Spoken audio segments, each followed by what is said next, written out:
I've been watching a lot of Interview with the Vampire. Amazing show, 10 out of 10. A lot of blood. Run.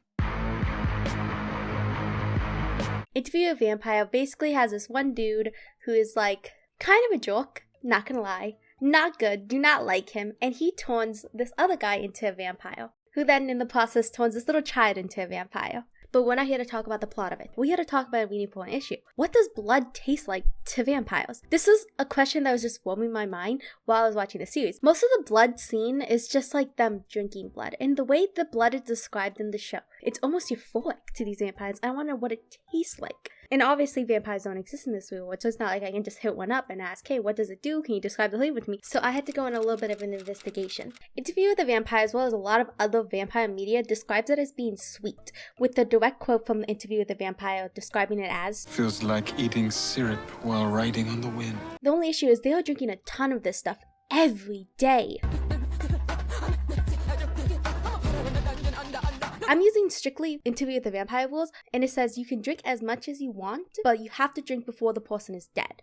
You have to stop while they're alive. Looking it up, a person can lose about 40% of their blood, which is about 0.53 gallons before they are dead. These vampires look like they are taking up every step that they can, so it's reasonable to say that they're taking around half a gallon each time they do it. With Claudia confirming that they need to take around 2 people a day, which is a gallon of blood every day. Imagine drinking a gallon of syrup every day. That just feels like an unreasonable amount. I would get sick and feel gross by drinking syrup, but when they finish drinking blood, they feel exhilarated. They feel ready to take on the world. They feel ready to do it again, basically, you know.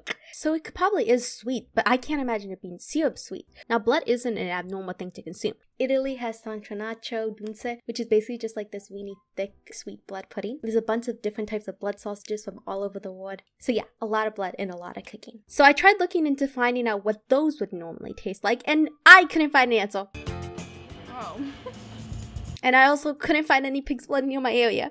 But according to my 45 minutes of research, those who cook and tasted blood says it adds that richness and flavor you want without it being too heavy. It also adds some saltiness. And the thing that I said about like Zach say lacking salt a little bit to get that savory bite because the sweet needs a counterpart, I think you get that with pig's blood. I needed blood. Which makes sense since blood carries around 85% of all sodium in the body. But that doesn't really give me an answer. I mean, slight saltiness is literally the opposite as Eating syrup while riding on the wind. I spent a couple more hours just trying to look and see if I could find any other ounce of like specific taste and flavor, anything that's similar, any analogies used in any media that I've consumed that has vampires in it. And I really couldn't find any. And then I looked on Reddit.